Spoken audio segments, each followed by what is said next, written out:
পারি না গো নবীজি যদি মক্কা মদিনা পাহাড় নাই জঙ্গল নাই গো নবীজি সাপ বিচ্ছুর কোনো অভাব নাই গো নবীজি গো দয়াল নবীজি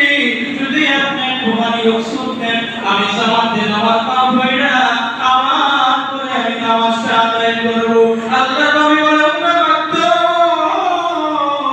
আমার বেলাল যখন আযান দেয় মসজিদে নববী যখন হাইয়া আলাস সালাহ হাইয়া আলাল ফালাহ as-salatu খায়রুম মিনান নাওম বলে ডাকে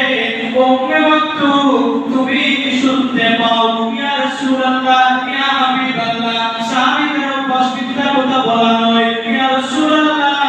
তুমি আমি মিথ্যা কথা বলতে পারবো না গো নবী